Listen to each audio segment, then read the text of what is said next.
In this episode, I speak with James, known as Jim Faulconer, about what it was like to teach the philosophy of Friedrich Nietzsche at a Christian university for decades.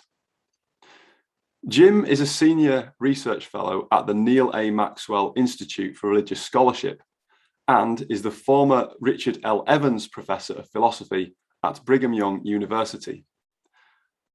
Jim is a Heidegger scholar primarily, but in being a Heidegger scholar, he spent decades teaching the philosophy of Friedrich Nietzsche. Nietzsche, of course, was a huge critic of Christianity and a very powerful, cogent critic at that. So I was interested to speak with Jim about his experience in teaching Nietzsche to students of a religious persuasion in a religiously oriented and sponsored university. I also wanted to talk to him about what Christians can learn and religious people more broadly about the criticisms that Friedrich Nietzsche leveled against them and against their faith. Jim, thanks for joining me today. It's a great pleasure to have you on the show. It's my pleasure to be here. Thank you.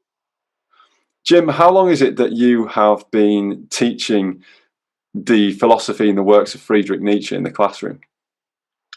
I've been teaching Nietzsche since 1975, so 40 plus years, though not as my primary emphasis. My primary work has been on Heidegger and then some other things as well.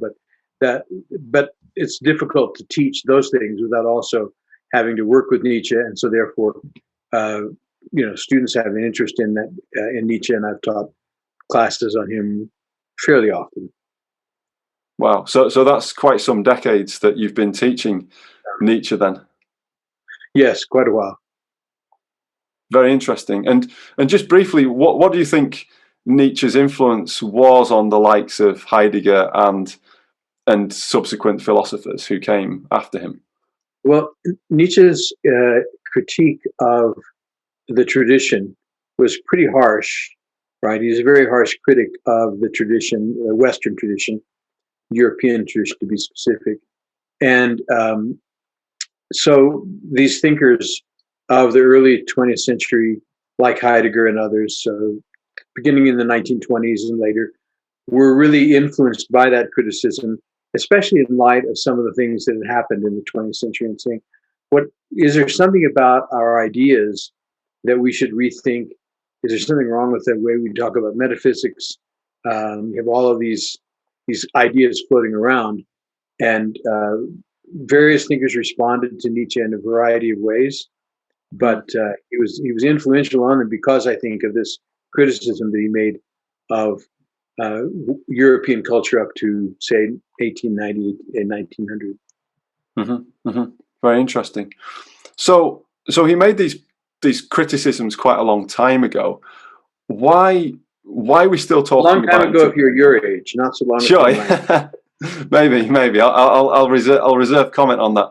But why do you think, in all seriousness, why do you think we're still talking about Nietzsche today? Like you say, that there have been these subsequent thinkers and philosophers who've taken Nietzsche, the seeds of what Nietzsche was saying, and run with them, so to speak, and produced their own fruits. But why is it that so many of us seem to go back to Nietzsche and still be interested in him?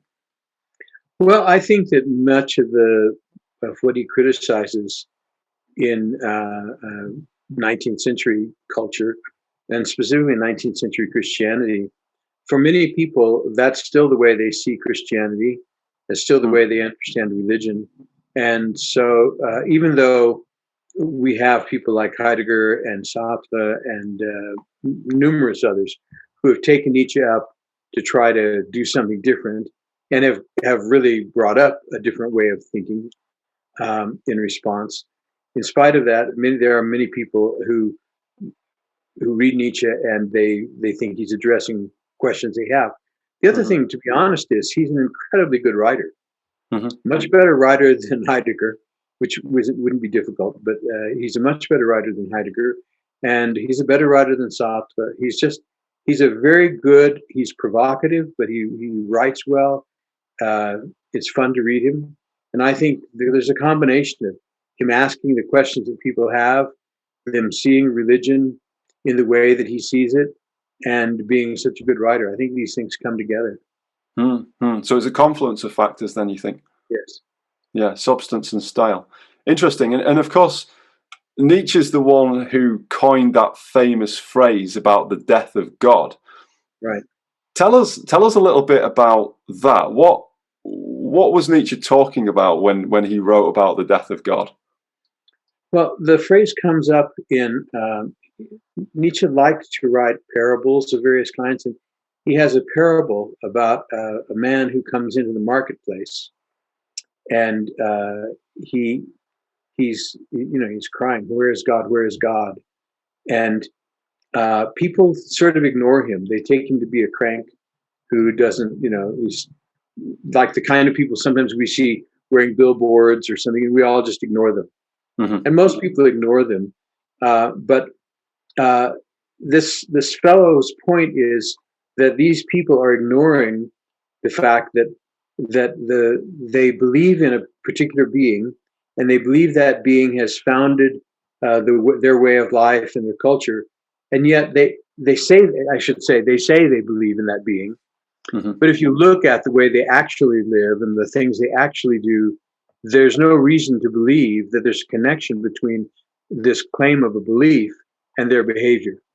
So he says, look, the God that you worship, the God that you're saying is undergirding all of this stuff that you claim, doesn't exist.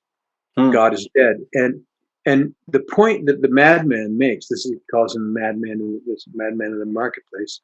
The point the madman is making is that this is a huge tragedy, this loss of a center for our thinking and our culture and our morals and our mortality. That this is a huge loss that we need to be able to respond to. We need to be able to replace. We need to be able to think about. And yet these people are going on about their business as if nothing had happened. There was no big deal. And so he sees the tragedy for him is twofold. On the one hand, it's the tragedy that there is no longer this cultural basis, this basis for culture and morality. And on the other hand, people don't even know that they don't have that anymore. They're just pretending that it's there. So interesting. That's his point. Yeah. So do you think that the death of God, as Nietzsche puts it, then is because of a hypocritical Christian practice, or do you feel that it's got more maybe to do with the rationalism of the time, the growing rationalism? So people looking more into things like Darwinism and challenging ideas in the Bible. It is. I suppose it's rationalism. Nietzsche's not as concerned about the rationalism per se. I mean, he is himself, for example, he's a proponent of Darwin. He thinks Darwin's right about the development of species. But that's not the problem for him. The problem is that there have been these ways of organizing society over eons of time.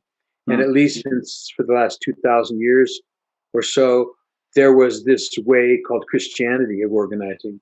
But that way of organizing that had worked very well up at least through the medieval period is no longer working at all. And yet people don't want to ask themselves then, so what is there to replace it? So it is a kind of hypocrisy, I suppose, but it's not just that they're rationalists. It's he thinks that religious people are equally guilty of not, all sorts of people are equally guilty of not recognizing the problem and trying to find a solution to it. Interesting. Very interesting observations. Would you say that when Nietzsche writes the parable of the madman, that he's writing triumphantly in any degree? Do you think he's pleased, given that he very much isn't a Christian whatsoever? Do you feel that he is pleased about that in any way, and that he feels that there's something better to replace Christianity? Well, at least at that point in his writing, he hasn't given us something better, right? He doesn't think he has one. He's still searching for that better thing, right? Hmm. And I don't think I don't think he thinks triumphantly, "Oh, good, now my side wins" or something like that. Mm. He thinks that there is a kind of natural progression of these things. He thinks that Christianity was a very good thing, and at a time in history, and it really served great purposes for quite some time. But it no longer is doing what it originally did. It no Mm. longer is giving people a basis for their relations to each other and for their claims to truth and morality. And so he's looking for something to replace that. Mm. But I don't think he thinks this is any kind of triumph. It's Mm. just a change. Yeah, interesting. And so if we want to use Nietzsche's terms and talk about it as the death of God, quote unquote, what problems and challenges do you think, and from your understanding of Nietzsche, that specifically poses to individuals within society and even society itself? I think that the primary question, uh, from a Nietzschean perspective, would be: is there some ultimate foundation for all of reality? That the kind of ultimate foundation that is taught by traditional Christianity, Judaism and Christianity in particular.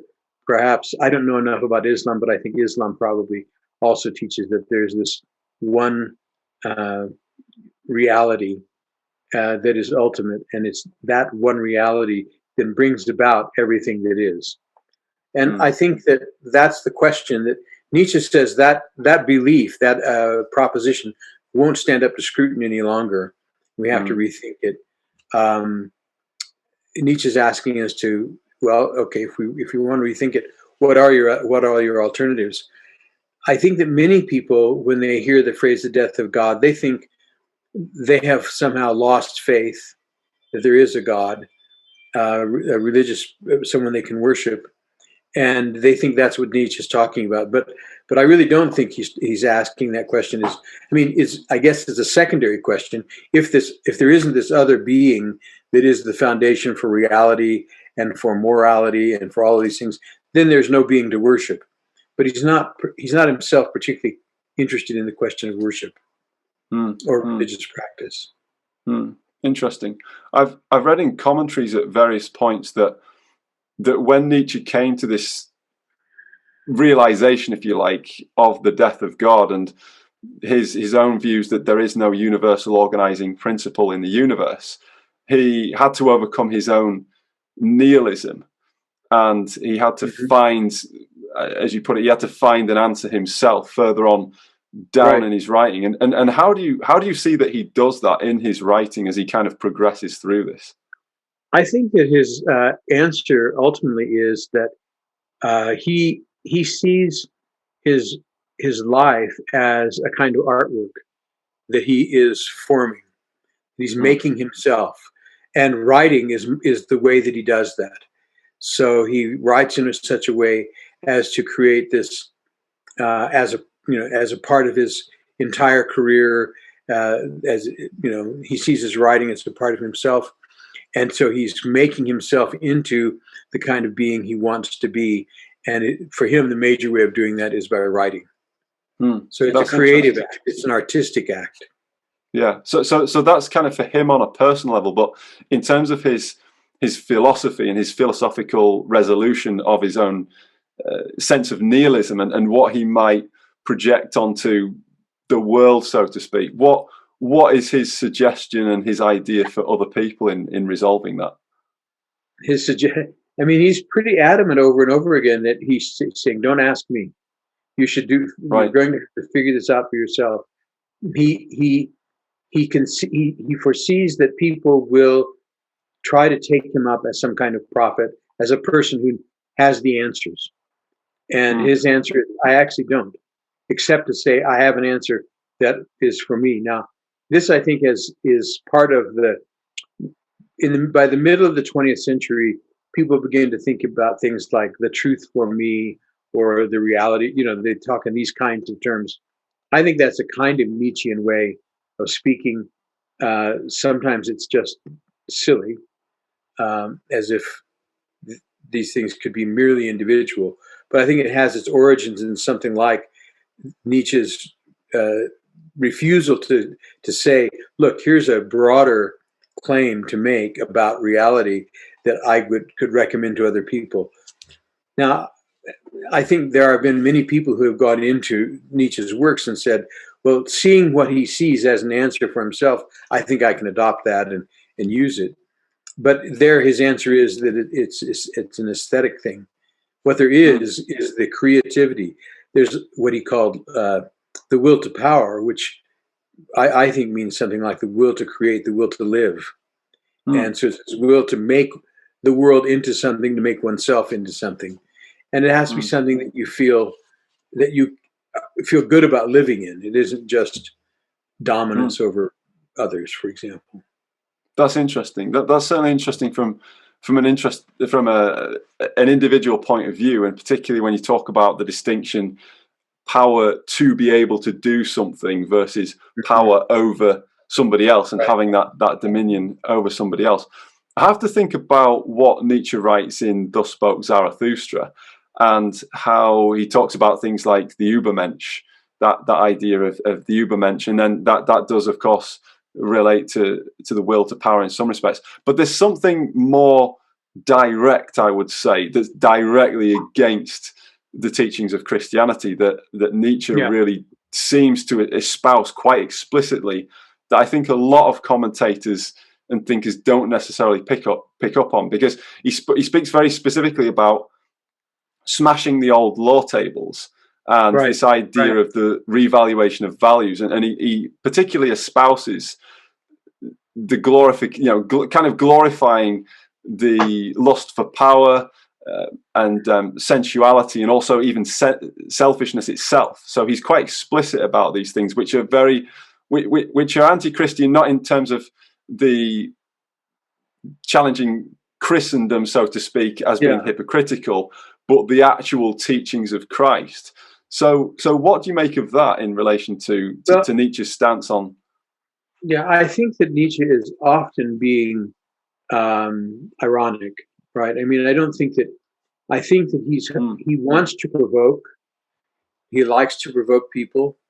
I think in Thus Spoke Zarathustra, the Übermensch, a better translation than what is the Superman or something like that, is the overcoming man, the one who's overcoming.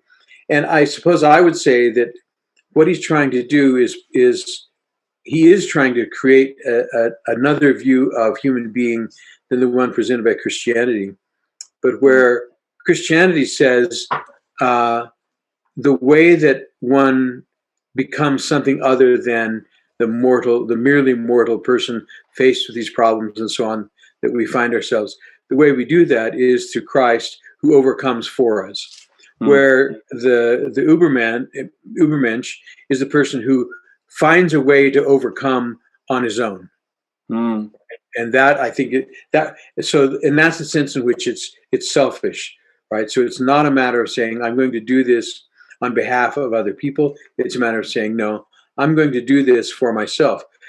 That doesn't mean, and I think there are various places where he's quite explicit in Beyond Good and Evil, for example, about this doesn't mean being cruel or anything like that, because that is itself not in one's self-interest. That it's possible to build a better world by being kind and helping other people, but Nietzsche would say, I'm doing that in order to make myself into something, in order to overcome what I was. And that's the way in which this is in opposition to Christianity. Is it someone else who overcomes for me, or do I overcome on my own? That's very interesting. You mentioned about kindness as well, and kindness as being a virtue in relation to Nietzsche's writings.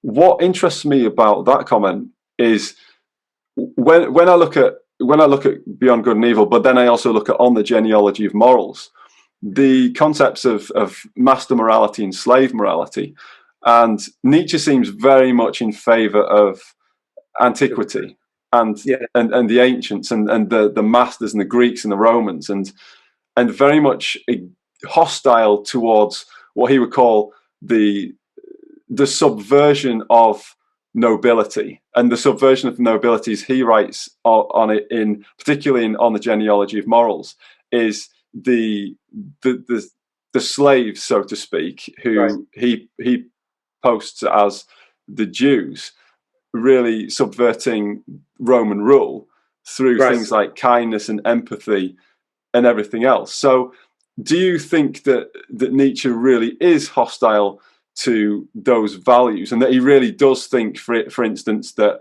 the idea of Christ is some sort of Trojan horse, or some sort of decoy to really undermine the hegemony of the time? Well, I think the answer is both, because I mean he does think that Judaism and Christianity both, the priests, those who understand Christianity and Judaism theologically and can explain things in terms of hoping for a better life afterwards and so on, that they are able to subvert Roman rule, the rule of the nobility, by giving slaves a way in which they can justify their existence, and they can make sense of it. But at the same time, he describes Christ as having died too young, that he was an overcoming man, right? He just didn't finish the project. So I think it's, if you, as I said earlier, Nietzsche's always trying to provoke his readers. I mean, even by getting them to disagree with him. And there's a passage, and I do believe it's in Beyond Good and Evil, but it may be in Genealogy. There's a passage early on where he says, I give people a room to play in, and then allow them to find what they will. So I think that he's not. That's why I would say Nietzsche is not preaching a doctrine so much as he's trying to get his readers to think about a problem and to respond to it. And one way of doing that is by making them angry, or challenging their their ordinary assumptions. Sort of bourgeois morality gets challenged if you can't read Nietzsche without thinking, wait a second, this is crazy. And if you reject it, well, then you just left the room, right? This room that he's given you in which to play. But going into the room doesn't mean now that you've got a doctrine that you're supposed to believe. What you have is, it's a Spielraum, right? It means like a gymnasium, or a place in which you exercise, right? And so in that area, he's given us this area in which we can think about problems, and he's posed the problems in a way to try to force us to think about them. And so that's why I would say many of the people who claim to be Nietzscheans, what they really are the very kind of people that he makes fun of in Thus Spoke Zarathustra, who want to just echo what somebody has said, right? So there are these various people come along in Zarathustra who have doctrines, and they teach them, and other people gather around them and they repeat them. But at the very end, you have these 12 disciples, right, who gather, and they're in there, and they all get drunk, and everybody's lying around. But Zarathustra leaves this drunken party, and he goes out, and he's looking at the sunset, and that's the dawn. Something new is dawning, but it's not what's back in this cave of drunken disciples. So Nietzsche's making fun of this kind of simple discipleship of someone who says, okay, you said this, I believe it, I'm going to just live the way you told me to. Interesting. So it sounds to me that he's trying to encourage people to think for themselves. And would you say that he's a proponent of self-sovereignty and autonomy of thought? Yeah, I do. I think he's very much a proponent of self-sovereignty. I think to a fault. Right? That would be one of my criticisms. And it's one of the things that becomes in the late 20th century in French philosophy a real question. What is the relationship between the self and the other person in terms of sovereignty, and how does this work, and so on? But that question arises in many respects in response to the problems that Nietzsche has given us. Very interesting. So going back to Nietzsche's criticisms of Christianity, besides the hypocrisy that he observes in what you might call Christendom, in terms of the people themselves. Are there any other specific criticism that he has of Christianity that spring to mind?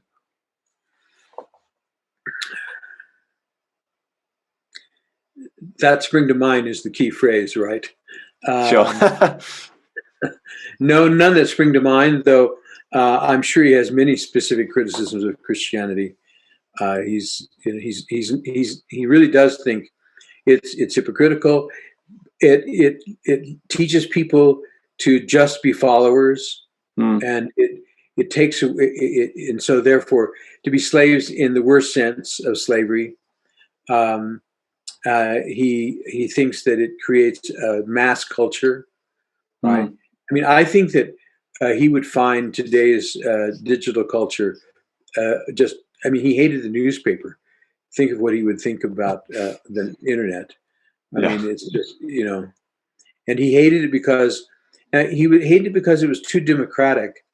But by that, again, I think what he means, and Nietzsche is a complicated person. At a personal level, sometimes I think he is just simply anti-democratic. But at the level of ideas, then sometimes his personality and his ideas aren't necessarily in line. At the level of ideas, what democracy can mean in something like that is this leveling of all values, where this everything has to be the same, and when everything is the same, then nothing really stands out as superior, as good. There's no good and evil, or even there's no even beyond good and evil. If all you have is just this flat set of everyone agrees about everything, and everything is done in the same way. So he seems to be railing against uniformity as well, and as well as this kind of this lack of intellectual autonomy. It's this uniformity that he's really against. Yeah, and that be uniformity is a nice way of putting what I understand when he's talking about democracy. I mean, he's opposed to the uniformity that democracy proposes, where everything counts in the same way, and where information is just passed on as mere information. So the news, I mean, I'm something of a news junkie. I get up every morning and I watch a couple of news shows before or during breakfast. And I look back on it and I always think that's kind of a bad habit, because I'm not actually thinking about what I'm watching. I'm allowing this medium to tell me what I'm supposed to believe about the world. And he saw the newspaper as doing that. Yeah. Interesting. What would you say then are the virtues of Nietzsche's approach in criticizing democracy? Because this is something that has come up, and Nietzsche's come under fire, obviously posthumously, for this, in terms of the influence that he's had and the influence that people have taken up in his work, particularly in relation to the far right and anti-democratic forces. And remarkably, actually, because there are so many disparate factions on the political extremes that really cite Nietzsche and really see themselves as, to a greater or lesser extent, as being disciples of Nietzsche. So how do we make sense of this is my question, because Nietzsche's onto something, I feel, in criticizing democracy and the kind of modern way of doing things and this sameness. So how do we extract the value of Nietzsche's criticisms without throwing the baby out with the bathwater, so to speak? I think that's a really interesting question. It's a difficult question. As you say, everyone from far left anarchists to alt-right racists. I mean, everything in between. You have people quoting Nietzsche and claiming to be Nietzscheans. And so I think that's a consequence of this style that he has, this provocative style, where he's not trying to teach a doctrine, but in order to get you to think about it, has to say various kinds of things and makes himself available to all kinds of interpretations. I think that's the cause of it. What do I think the answer to that is? Well, I have to confess that I think that the very thing that Nietzsche attacked is something that he didn't understand, and that is religion. Mm. There are lots of different kinds of religion, but religion is not, or doesn't, at least doesn't have to be, the kind of monolithic uh, uh, beast that he was attacking, and it doesn't have to be the Christendom of the 19th century. Mm. I mean, if one thinks at all about things, for example, the various saints over the ages. I mean, Saint Francis, all of these different people who have really thought quite differently than the way that Nietzsche is attacking. And so, I think that the advantage that religion gives, and religion might even be the religion of the atheist, someone who believes in connection and love and creating these relationships with other people, but doesn't necessarily believe in a higher being. I think that's a kind of religion. So I would say that the religion, and I even think that formal religion is good because formal religion gives us institutions in which we can do the things that we say that we need to do. But I think religion is, I don't know that it's the only answer, but it's certainly a good answer to the problems that Nietzsche sees.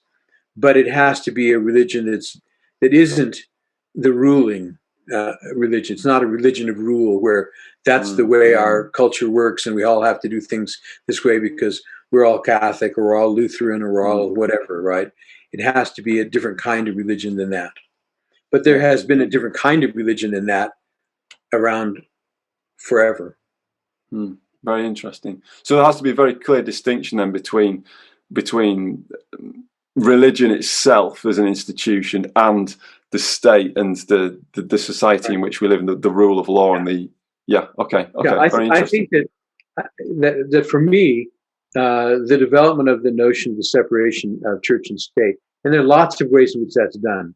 I mean, everything from the way that it's done in Britain to the way it's done in France and to the way it's done in the United States. So there are lots of different ways of doing it, but that's a very important development.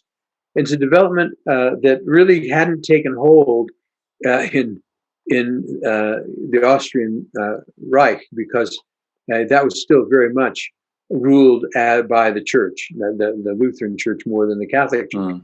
But still, it was very much, even if it was only cultural, it's still very much under that rule. So I think the separation of church and state is a very important part of that. That doesn't mean the lack of influence of the church, but it does mean that the church doesn't have control, doesn't have power, the power of the state. Okay, very interesting. So just talking about, I mentioned previously about what people who are those in favor of democracy can learn from Nietzsche's criticisms, the kind of the value that they can abstract from that. So what is it then that religious people, particularly Christians, can learn from Nietzsche, can glean from Nietzsche, without just saying, oh well, Nietzsche was a bad guy, he kind of attacked us and he's our enemy, so we're going to throw him away? What can these people take from Nietzsche that's of value to them, or potentially of value to them? Well, I think that the irony is that most Christians today probably already have taken something from Nietzsche without even knowing it, and that is the whole notion of at least some kind of the necessity of some kind of authenticity, of being responsible for who you are. That's a very Nietzschean idea, and it's in Kierkegaard as well. So Nietzsche didn't invent it, but he's really, in many ways, Kierkegaard and Nietzsche are the motivators of a good deal of 20th century and now 21st century thinking. And so those now 120 years plus, those years are anyone living in those years has imbibed these Nietzschean notions without even knowing it. And those, I think, are very important. I think it's the idea of thinking critically about the relationship between your own ideas or the ideas of your group, and what does that have to do with the way society is structured, with who's in charge, and all of those. I think those are all questions that ought to be asked by anyone interested in democracy. Mm, mm, absolutely. I like that point that you make about authenticity as well, because to my mind, it doesn't have to be that. It seems to me like in relation to Christianity itself, it seems like more of a cultural thing than a doctrinal thing, that there is this mass identity where people kind of go with the culture and go with the flow.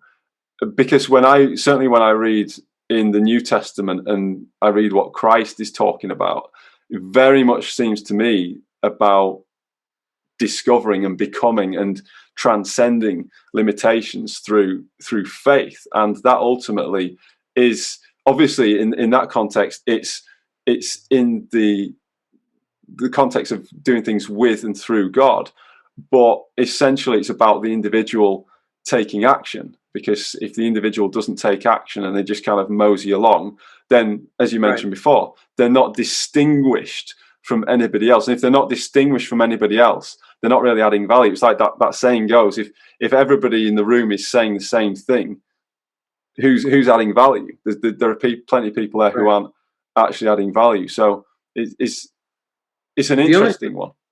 Yeah, the only thing that I would say in rejoinder would be that I don't disagree, but I think that there's a danger in that way of thinking. And the danger is to think that, on the one hand, either I have to focus on individuality, or on the other hand, and Nietzsche, I think, fell prey to this danger, I have to attack, I can either be an individual or I can be part of a herd. Those are my only two options. Yes. And I think that's a mistake. When we think that way, we don't recognize that there is no such thing as individuality except in relationship to other people. Yeah. And vice versa. There's no such thing as relationship if it's not a relationship with individuals. And so this is a complicated dance of sorts between individuality and community, rather than just either pure individuality or pure, let's call it collectivity, a collection, a herd of things. And so I think we have to pay attention to that dance where I say, look, yes, it's true that I'm an individual and I really want to think about myself and how is it that I'm different? What do I have to add? But at the same time, that only makes sense and is only possible in relationship with other persons, right? And it's in this relationship, and that's why I like religion. Religion, I think institutional religion is a place where that dance can be accomplished, where one can be an individual and at the same time find, in order to be the person that I am, I have to find a way to be related to these people who I'm with. Yeah, that's a great answer. I think that's a really good way of articulating the utility, at least in a practical sense, of organized religion. Because a lot of people question that. They say, well, why go to church? I can just pray to God anyway. I can have my own sense of spirituality. I can do yoga. I can meditate and all these other things, which is absolutely true. But then what you mentioned there about the relational aspect, I think is important, because it is a paradox, isn't it? That paradox of, we want to belong. You know, people need people, as the saying goes, and we want to belong. We want to have some sort of boundaries. And I think that's something that Nietzsche is getting at when he's talking about the death of God. He's talking about, we've got these endless horizons now. Like, we have no real parameters. Goodness me, what's going to happen? This is chaos. This is the destruction of a very controlled order that gives us some boundaries, that gives us the railings, as he refers to them in Thus Spoke Zarathustra. And so it's really quite interesting to think about how we can actually make use of the parameters of organized religion, but then within those parameters, we don't have to just be like everybody else.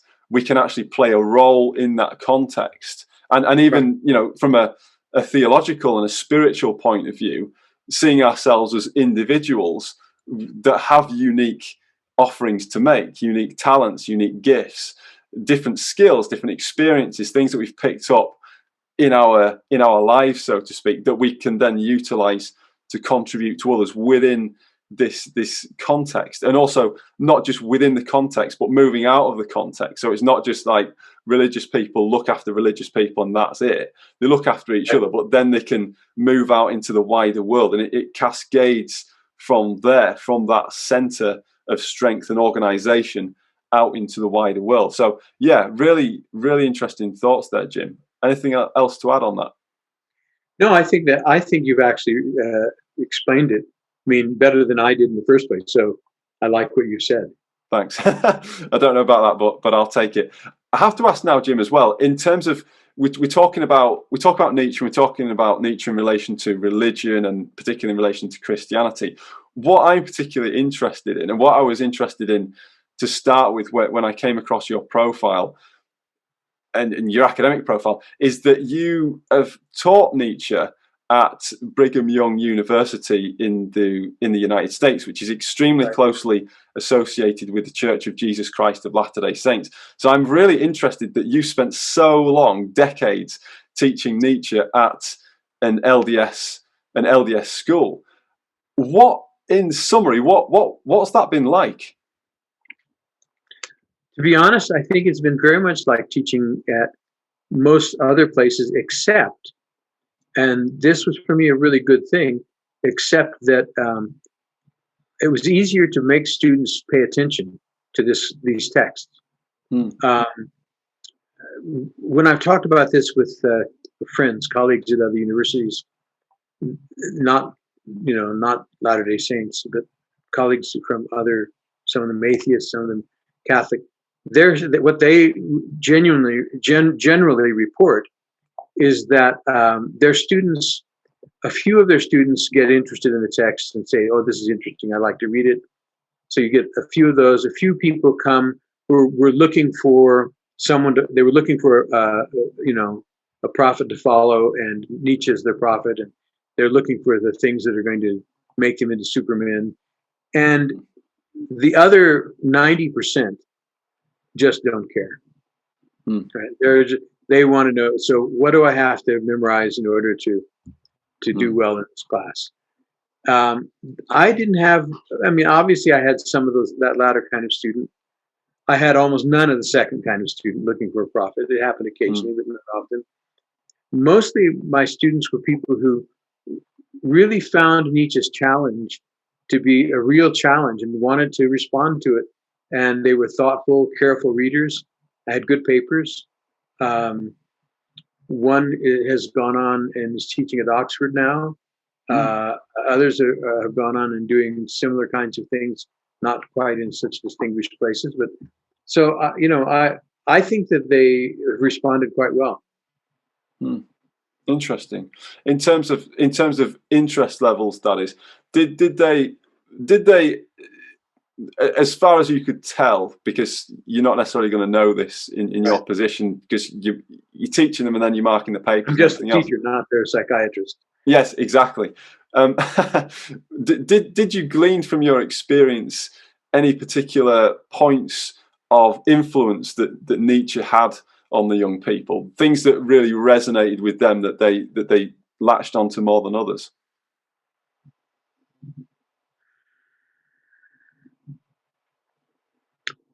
I think that the way in which I think they all found really sort of emotionally moving as well as intellectually moving the kind of criticisms that you see in Beyond Good and Evil and in the genealogy. Though both of those texts were texts that students found very moving, because the criticisms that those books make of traditional morality were such that they felt like they had to say, okay, how do I respond to this question? How do I think about it? It's not that I no longer believe in morality, in living the kind of life I've been living, but I don't have the kind of footing that I thought I had to stand on when I think about these questions. And so they had to really begin to think much more deeply and more carefully about what their basis for their moral life is. So it was challenging them on a personal level, on a moral level in relation to their integrity. I think that's right. I think that was the most. That's now again, as you say, I'm not, not their counselor, so I'm not sure of this, but that was my what I gleaned from reading their papers and hearing what they had to say in class. Yeah, very interesting.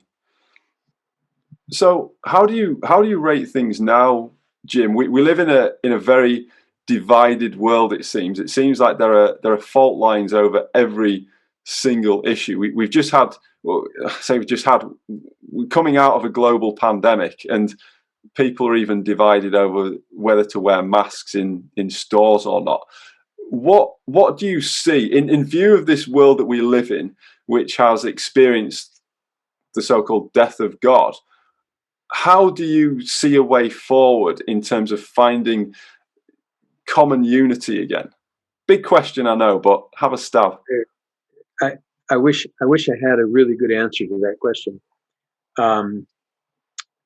My answer is the one that I gave earlier. I really do think, and now how to do this, I think is as big a question as the one you just asked.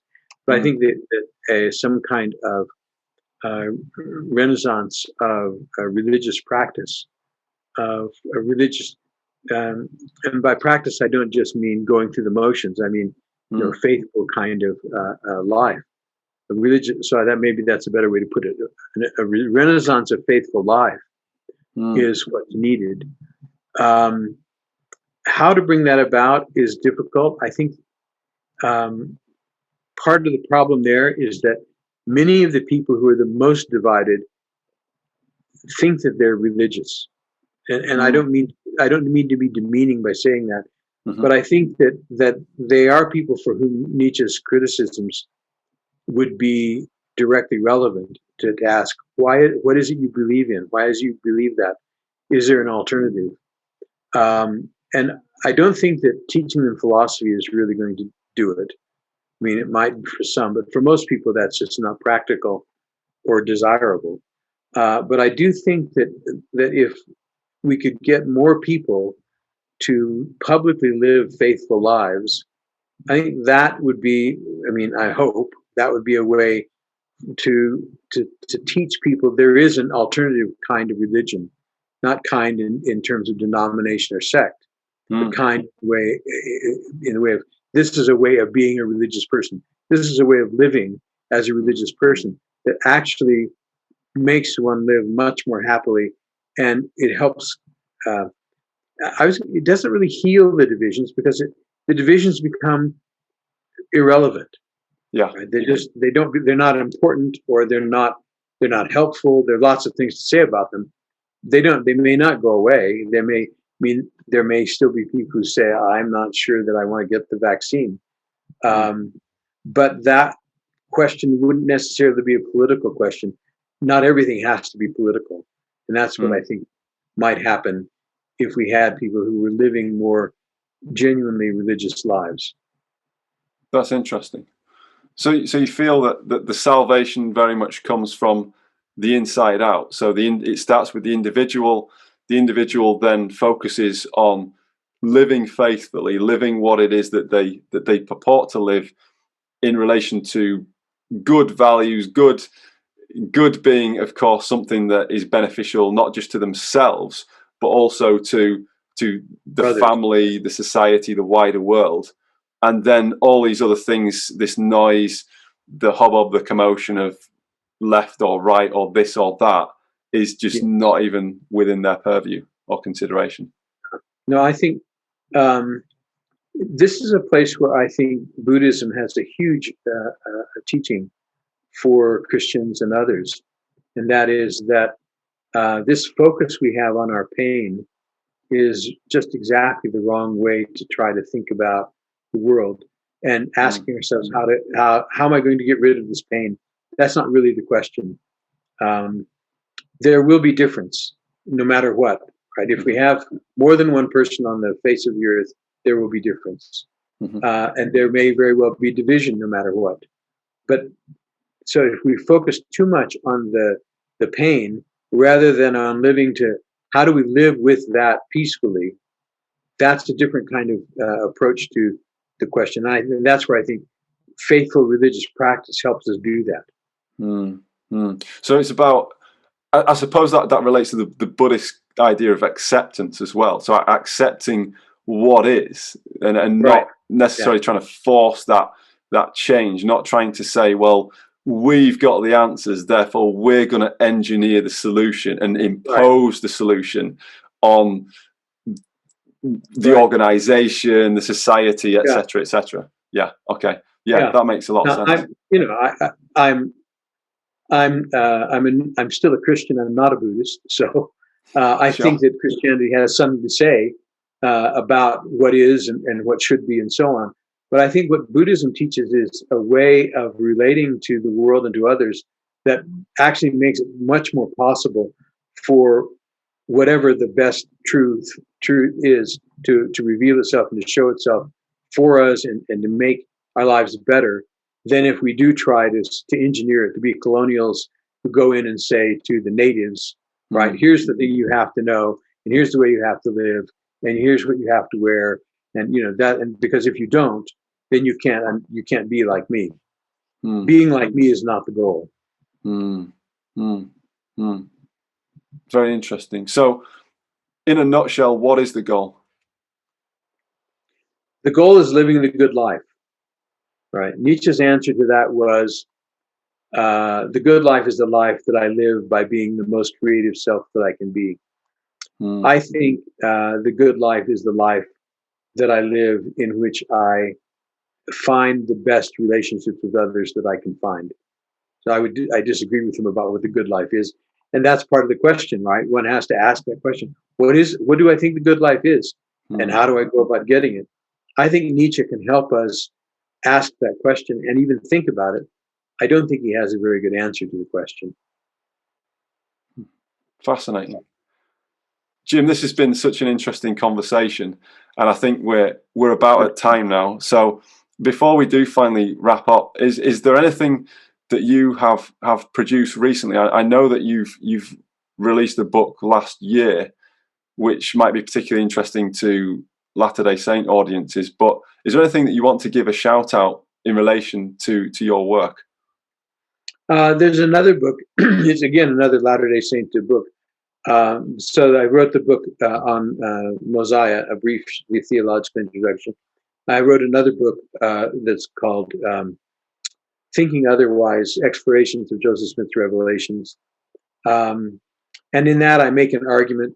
Excuse me. In that I make an argument for another way of thinking about theology, and try to explore some of the questions we've talked about today with regard to Nietzsche. I'm working on other things now. I'm working on a book on faith, hope, and charity. I'm working on some stuff on Christology, but those are all very much in draft form. So probably the book on Mosiah, then the book Thinking Otherwise are the only two recent things that are out. Fantastic. Well, we'll look out for them. I certainly do recommend Thinking Otherwise, as I've been digging into that recently. So highly recommended. Thank you very much. Jim, thank you so much for your time. It's been a fascinating conversation. I've enjoyed it very much. Thank you.